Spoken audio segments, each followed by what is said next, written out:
Mini London McCluskieganj प्रकृति की गोद में बसा ड्रीम डेस्टिनेशन आपका कर रहा है इंतजार। आइए अपने यादगार लम्हों को बिताइए ड्रीम डेस्टिनेशन में। राजधानी रांची से महज 50 किलोमीटर दूर आपका अपना ड्रीम डेस्टिनेशन। आप एक बात समझिए, कांग्रेस के लोगों ने अपना घोषणा पत्र जारी किया और आज हम लोगों ने अपना परिवर्तन पत्र जो है वो आप लोगों के समक्ष रखा है। कांग्रेस पार्टी ने कहा है कि 30 लाख नौकरियां दी जाएंगी। मेरा मानना अच्छी बात है, लेकिन इसको हम लोग और मजबूती के साथ 70 लाख पद सृजन जो है किया जा सकता है। कैसे, ये बड़ा सवाल होगा। पिछले बार भी लोग कहते थे, हमारे चाचा, कहाँ से लाएगा 10 लाख?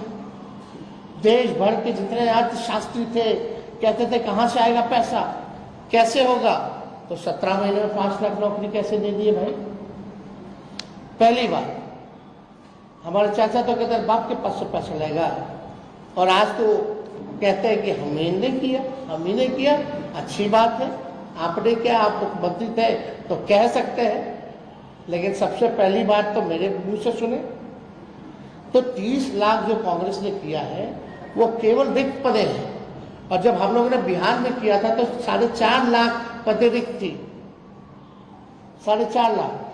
तो हम लोगों ने पूरा रिसर्च करके ये किया है कि हर साल जो है बहुत लोग रिटायर होते हैं।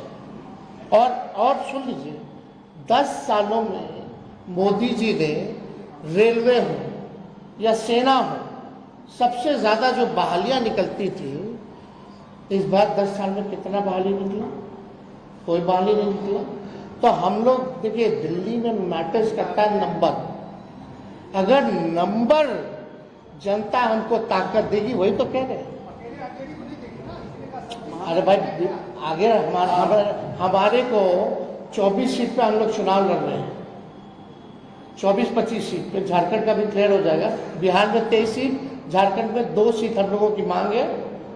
लेकिन अगर हम 25 सीट पे भी अगर चुनाव लड़ते हैं तो 25 MP हमारे जीत के जाएंगे, तो हम लोग काम करेंगे।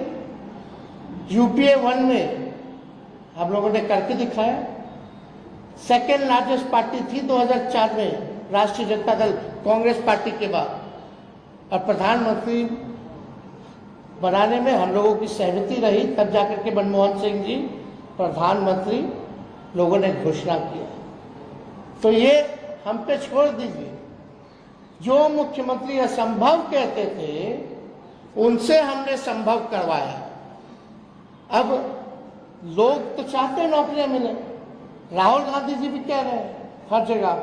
तो हम लोग तो राहुल जी की बात को ही आगे बढ़ाने का काम कर रहे हैं, उनके हाथ को ही हम लोग मजबूत कर रहे हैं। भाई, अगर 1 करोड़ लोगों को नौकरी ये दे सकते हैं तो एक लंबे समय तक इन्हीं के परिवार के लोग बिहार की सत्ता में रहे, और उस वक्त कैसे नौकरियां बांटी गईं ये हम में से किसी को बताने की जरूरत नहीं है। चुनावी समय में वादे बड़े बड़े किए जाते हैं, बातें बड़ी बड़ी कही जाती हैं, पर हकीकत जब खुद सत्ता में आते हैं तो उसके बाद पता चलता है, फिर बहाने बनाए जाते हैं। फिर कहा जाता है कि हमने गठबंधन की सरकार नहीं तो अपनी सरकार के लिए कहा था।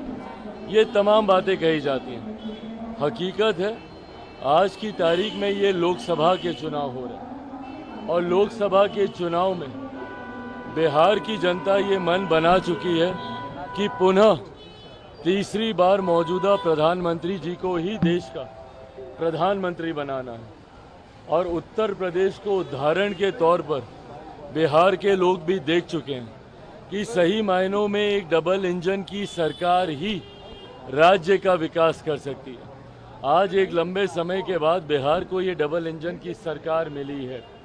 ऐसे में हर एक बिहारी इसको बरकरार रखना चाहता है, और इसकी शुरुआत बिहार की 40 सीटें जीतकर 400 पार का जो लक्ष्य है उसके लिए संकल्पित है। भाई, मैं बार बार ये बात कह रहा हूँ आज पहली बार आपको मौका नहीं मिला है ये सब करने का। आपके पास आप ही के परिवार से 2-2 सदस्य बिहार के मुख्यमंत्री रह चुके हैं। ये लंबा समय आपके पास था। अगर ये तमाम वादे तब पूरे कर लिए जाते तो संभवतः आज बिहार एक पिछड़ा राज्य नहीं कहलाता। तो ये सबको समझ में आ रहा है कि भैया खाने के दांत कौन से हैं और दिखाने के दांत कौन से हैं। जब टूटती है आस, जब थकती है सांस, जब रूठते हैं अपने, मुंह मोड़ता है जमाना, जब अंगड़ाई लेता है संकल्प, फिर बनती है कहानी, बनते हैं अनमिट निशान। देखिए मेरे साथ संघर्ष की दास्तां।